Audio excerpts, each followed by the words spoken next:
Hello students, जो भी लोग इस वीडियो को देख रहे हैं वो चैनल को सब्सक्राइब कर लें, जिससे कि जो न्यू वीडियो जाएंगी उसको आपको नोटिफिकेशन मिल जाएगा। बेल आइकन को प्रेस कर लीजिएगा। तो इस वीडियो में डे 3 जो नीट और जे मेन से क्वेश्चन थे उसका सोल्यूशन है।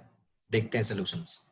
फर्स्ट क्वेश्चन है कि two resistance is connected into two gaps of meter width. The balance point is 20 centimetre from the zero and.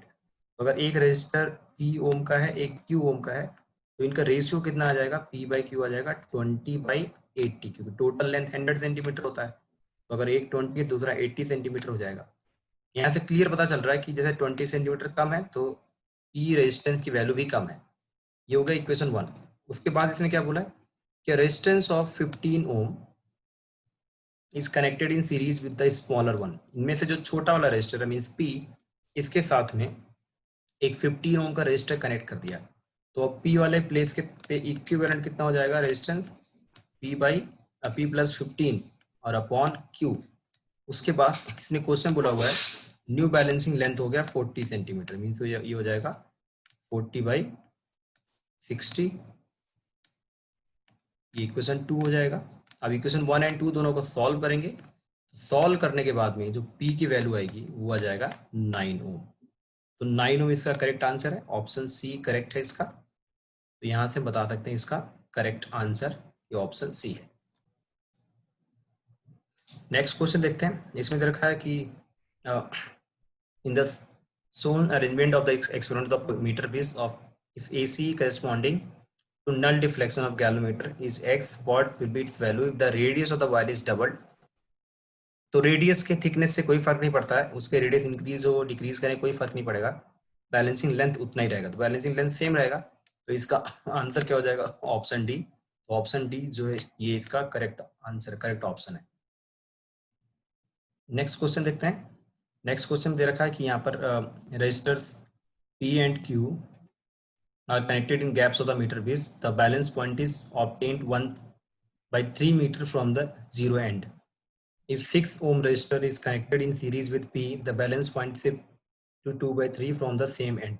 तो मतलब कि पहले P by Q जो था, पहले P by Q हो जाएगा 1/3, एक लेंथ हो जाएगा, दूसरा लेंथ रिमेनिंग लेंथ कितना हो जाएगा? 2/3, टोटल 1 मीटर होता है। ये इक्वेशन 1 बन जाएगा। उसके बाद क्या किया है, जो हमारा P रजिस्टर था उसके साथ 6 ओम का रजिस्टर कनेक्ट कर दिया सीरीज में, तो न्यू रेशियो क्या हो जाएगा? P प्लस 6/Q, और न्यू बैलेंसिंग लेंथ कितना हो गया है? ये 2/3 हो गया, तो 2/3 अपॉन 1/3 हो जाएगा। अब इन दोनों को सॉल्व करेंगे। इन दोनों को सॉल्व करने के बाद तो आंसर हमारा आ जाएगा, इसमें आ जाएगा P आ जाएगा 2 ओम और Q आ जाएगा 4 ओम। तो ऑप्शन बी जो है ये हमारा करेक्ट आंसर हो जाएगा इसका।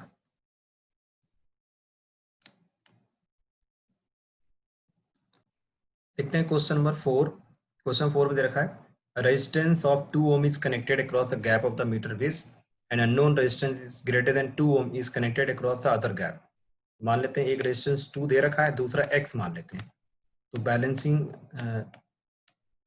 लेंथ क्या बोल रहा है? इसमें दे रखा है, पहले से कुछ दे नहीं रखा, तो L मान लेते हैं, L हो जाएगा। और दूसरा रिमेनिंग लेंथ कितना हो जाएगा?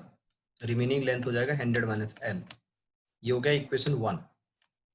उसके बाद क्या बोला हुआ इसने? उसके बाद बोला कि इसमें जो हमारा 2 ओम और ये x रजिस्टर इनको इंटरचेंज कर दिया। इंटरचेंज कर दिया तो जहाँ x था वहाँ 2 आ जाएगा, जहाँ 2 है वहाँ x आ जाएगा, मीन्स ये हो जाएगा x/2। अब बोल रहा बैलेंसिंग लेंथ जो L था वो 20 सेंटीमीटर इंक्रीज हो गया, मतलब जहाँ L था वहाँ हो जाएगा L प्लस 20, और नीचे हो जाएगा 100 माइनस L प्लस 20। 100 में से L माइनस 20 को सब्ट्रैक्ट कर दो, L माइनस 20। ये हो गया इक्वेशन 2। और इन दोनों को सॉल्व करेंगे, दोनों इक्वेशंस को, दो अननोन है x एंड L, और दो इक्वेशन है, सॉल्व करेंगे तो यहाँ से x आ जाएगा 3 ओम। तो ऑप्शन ए हो जाएगा इसका करेक्ट आंसर। तो इस क्वेश्चन में देखें क्या दे रखा है, in a metre bridge experiment the resistances are connected as shown in the figure. एक में P कनेक्टेड है जो कि 3 ओम का है और Q, तो इनका रेशियो क्या हो जाएगा? फर्स्ट के अकॉर्डिंग 3/q, अब बोल रहा है इस पे बैलेंसिंग लेंथ दे रखा है 55, मतलब ये कितना हो जाएगा 55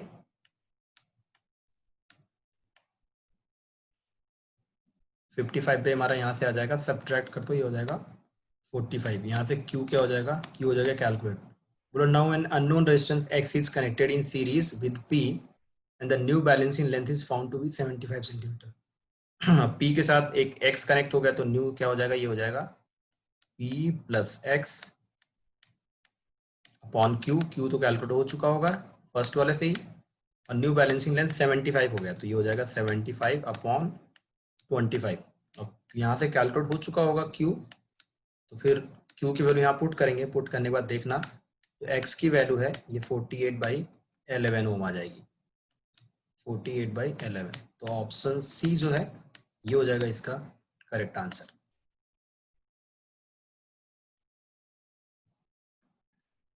नेक्स्ट क्वेश्चन देखते हैं, the percentage error in the measuring resistance with the meter base can be minimized by adjusting the balancing point close to, जब ये मिड पॉइंट के आसपास होता है तो हमारा एरर मिनिमम होता है, तो बैलेंस मिड पॉइंट क्या होगा 50 सेंटीमीटर, 50 सेंटीमीटर में हमारा एरर क्या होगा मिनिमम, तो ये आंसर सी हो जाएगा इसका करेक्ट आंसर, क्योंकि जितना मिड में होगा बैलेंसिंग लेंथ उतना एरर कम होता है। इसमें देखते हैं दे रखा है एक पोटेंशियोमीटर वायर है, इसका लेंथ है 200 सेंटीमीटर और रेजिस्टेंस है 20 ohm, it is connected in series with the resistance of 10 ohm, in accumulator means battery 6 volt की है, नेग्लिजिबल इंटर रेजिस्टेंस है, और एक प्राइमरी बैटरी है 2.4 वोल्ट की, जिसका बैलेंसिंग लेंथ में फाइंड आउट करना है। जब भी बैलेंस्ड होता है तो इस वायर में करंट फ्लो नहीं करता है, यहाँ पर कोई करंट फ्लो नहीं करता, मतलब पूरा का पूरा करंट जो इस बैटरी से आएगा वो पूरा करंट यहाँ फ्लो कर जाएगा। तो ए टू बी जो पोटेंशियोमीटर का वायर है इसका रेजिस्टेंस है 20 ओम और बीच में एक और रेजिस्टेंस है 10 ओम का, तो करंट कितना हो जाएगा, करंट हमारा हो जाएगा voltage upon resistance means 6 by और 10 प्लस 20 कितना हो जाएगा 30, ये सॉल्व कर लेंगे तो ये आ जाएगा हमारा 0.2 एम्पियर, कितना हो जाएगा करंट। अब वोल्टेज ड्रॉप निकाल सकते हैं पोटेंशियोमीटर वायर पे, means voltage drop on wire A B, wire A B पे कितना वोल्टेज ड्रॉप हो जाएगा, V equal to I R लगा देंगे, I हो गया 0.2 और A टू B तक का रेजिस्टेंस कितना है 20, तो ये सॉल्व करेंगे तो ये हो जाएगा 4 वोल्ट, 4 वोल्ट ड्रॉप हो रहा है वायर ए बी पर। पोटेंशियल ग्रेडियंट कितना हो जाएगा, पोटेंशियल ग्रेडियंट K होता है पोटेंशियोमीटर का, वोल्टेज अपॉन लेंथ, तो V हो गया पोटेंशियोमीटर वायर पे 4 और लेंथ है इसका 200 सेंटीमीटर, तो ये पोटेंशियल ग्रेडियंट हमारा आ जाएगा 0.02 वोल्ट पर सेंटीमीटर, यह आ जाएगा पोटेंशियल ग्रेडियंट। और पोटेंशियोमीटर जो प्रिंसिपल है उसके according EMF E is equal to होता है potential gradient K into balancing length, तो यहाँ पर E पुट कर लो 2.4 और K पता है 0.02, तो L यहाँ से कैलकुलेट होके आ जाएगा, L कैलकुलेट करने पे 120 सेंटीमीटर आ जाएगा, तो इसका आंसर हो गया 120 सेंटीमीटर।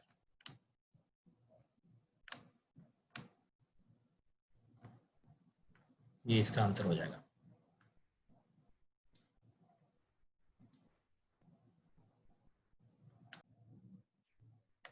देखते हैं इस क्वेश्चन में क्या है गिवन है, इसमें गिवन है पोटेंशियोमीटर वायर है जिसका लेंथ 100 सेंटीमीटर है और रेजिस्टेंस है 10 ओम, इस पोटेंशियोमीटर वायर का, it is connected in series with the resistance and cell of EMF 2 volt, resistance negligible है, source of 10 millivolt is balanced against the length of 40 centimetre, मतलब यहाँ given है E is equal to जो हमारा formula होता है KL, E पता है हमें, E पता है E इज 10 मिली वोल्ट और L पता है L इज 40 सेंटीमीटर, अब K निकालना पड़ेगा। अब K कैसे निकलता है, K होता है हमारा voltage upon length of the potentiometer wire, potentiometer wire का लेंथ कितना है, पोटेंशियोमीटर वायर का लेंथ है ये the voltage drop on potentiometer wire upon length, और पोटेंशियोमीटर वायर का लेंथ है कितना, ये है 100 सेंटीमीटर, V कितना आएगा, वोल्टेज कितना आएगा, V इज इक्वल टू निकालना पड़ेगा I into resistance of potentiometer wire. Resistance of potentiometer wire है 10, तो I इंटू 10 हो जाएगा ये, I इंटू 10। और I कितना आएगा, I हो जाएगा हमारा टोटल वोल्टेज जो कि 2 है, और टोटल रेजिस्टेंस कितना होगा, पोटेंशियोमीटर वायर का रेजिस्टेंस है 10 ओम, और जो उसके साथ में एक्सटर्नल कनेक्टेड है वो नहीं पता है, तो 10 प्लस R डैश मान लेते हैं, ये हो गया I इंटू 10। अब देखो ये V की वैल्यू है, इसको यहाँ पुट करेंगे, फिर इस K की वैल्यू यहाँ पुट करेंगे, इस पूरे को सॉल्व करेंगे, तो R डैश जो होगा, R डैश कैलकुलेट होके आ जाएगा 790 ओम।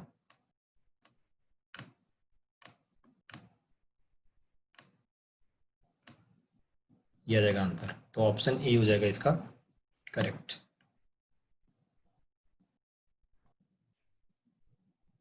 अब इसमें देखते हैं कि पोटेंशियल ग्रेडियंट दे रखा है वायर का, potential gradient along the length of the wire is 10 volt per metre. B and C are the two different points at 30 centimetre and 60 centimetre on the metre scale along the wire. Suppose starting point हमारा A है और B point A to B तक का potential drop कितना होगा, potential gradient के according देखें तो हर 1 मीटर पे 10 वोल्ट ड्रॉप हो रहा है, तो ये जो 30 सेंटीमीटर पे इतना यहाँ पे कितना ड्रॉप होगा, इस पॉइंट तक 3 वोल्ट ड्रॉप होगा। और ऐसे ही अगर आगे कोई पॉइंट है सी, ये पॉइंट बी था, यहाँ 3 वोल्ट ड्रॉप हो रहा है, सी पॉइंट का लेंथ कितना है 60 सेंटीमीटर, तो यहाँ कितना ड्रॉप होगा, यहाँ ड्रॉप होगा 6 वोल्ट, तो दोनों का पोटेंशियल डिफरेंस कितना आएगा, दोनों का डिफरेंस हो जाएगा 3 वोल्ट। ये पॉइंट कुछ भी पोटेंशियल हो, ए और बी का बीच का पोटेंशियल डिफरेंस हो जाएगा 3 वोल्ट, और ए टू सी तक हो जाएगा 6 वोल्ट, तो बी टू सी का कितना हो जाएगा, 6 और 3 का डिफरेंस 3 वोल्ट, ये हो जाएगा यहाँ का पोटेंशियल डिफरेंस, तो ऑप्शन ए हो जाएगा करेक्ट।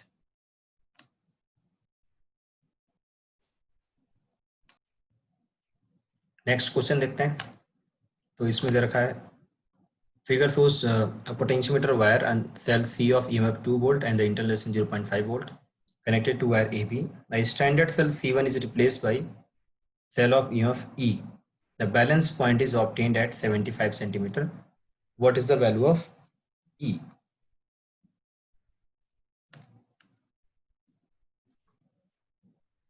इसमें एक डेटा मिसिंग है, C1 की वैल्यू गिवन थी 1.02 वोल्ट, ये थोड़ा मिसप्रिंट हो गया है, तो यहाँ पे अब 2 सेल हैं, C1 का बैलेंसिंग लेंथ है 1.02 और इसको रिप्लेस किया ई से और बैलेंसिंग लेंथ हो गया 75 सेंटीमीटर पे।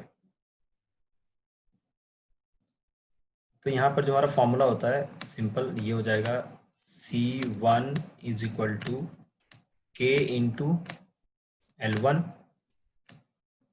और E इज इक्वल टू क्या हो जाएगा, E इज इक्वल टू हो जाएगा के इंटू L2, दोनों को डिवाइड करना है। अब क्या है, C1 पता है 1.02 और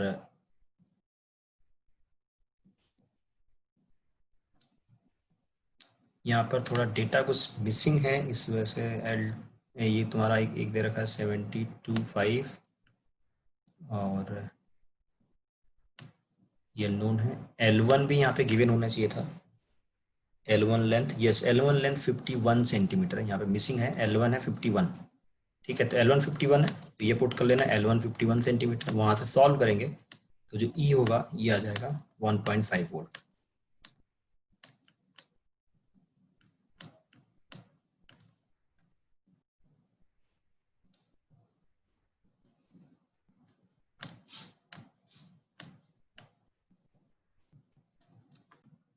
देखते हैं इस क्वेश्चन में, given a potentiometer wire 10 meter long has a resistance of 40 ohm. It is connected in series with a resistance box and 2 volt storage cell. The potential gradient along the wire is 0.1 millivolt. The resistance unplugged in the box is, पहले देखते हैं current क्या होगा, current होगा voltage upon resistance, voltage हो गया 2 और resistance कितना कितना होगा, पोटेंशियोमीटर वायर का रेजिस्टेंस था 40 और जो रेजिस्टेंस बॉक्स है उसका रेजिस्टेंस नहीं पता है R, इसको ऐसे रखते हैं अननोन, और पोटेंशियल ग्रेडियंट क्या होगा? Potential gradient K is equal to होता है voltage drop on potentiometer wire upon length of the potentiometer wire. Potential V क्या होगा? Current into resistance of potentiometer wire. तो रेजिस्टेंस कितना पोटेंशियोमीटर वायर का? 40, ये हो गया V और अपॉन L। अब यहाँ पे I की जगह पुट कर सकते हैं 2/40 प्लस R, और K की वैल्यू पता है, K की वैल्यू यहाँ पे पुट करेंगे तो पूरा ये अपना सॉल्व कर लेंगे, और सॉल्व करने के बाद जो हमारा R की वैल्यू आएगी, R की वैल्यू आ जाएगी 760 ओम। ये पूरा सॉल्व कर लेना तो वहाँ से R आ जाएगा 760 ओम।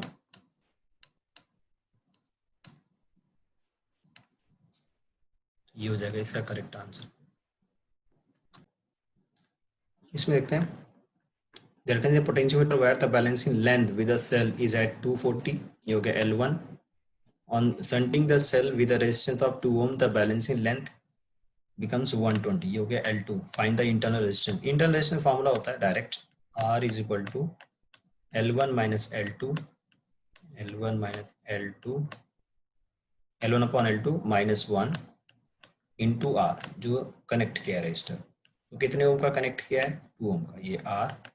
तो इसमें L1 पता है 240, L2 पता है 120, R पता है 2 ओम। ये पूरा सॉल्व करेंगे तो यहाँ से R आ जाएगा 2 ओम। तो ये हो जाएगा इसका करेक्ट आंसर। देखते हैं इस क्वेश्चन में क्या है गिवन है। Potentiometer wire has a uniform potential gradient, the specific resistance of the material of the wire is this. इस रेजिस्टिविटी गिवन है, स्पेसिफिक रेजिस्टेंस, और करंट जो पास हो रहा है गिवन है 0.1 ampere, cross section area A दे रखा है, पोटेंशियल ग्रेडियंट निकालना है। पोटेंशियल ग्रेडियंट क्या होता है? K is equal to V/L, और V किसके इक्वल आता है? V होता है IR/L हो गया ये। और R कितना होता है? R होता है रो L/A, हो जाएगा L इंटू A। यहाँ से L से L को जाएगा कैंसिल, तो पोटेंशियल ग्रेडियंट आ जाएगा I means current into resistivity upon area, और ये तीनों चीज़ें गिवन है। यहाँ से सॉल्व करेंगे तो ये आंसर आ जाएगा 10⁻⁻2 वोल्ट पर मीटर।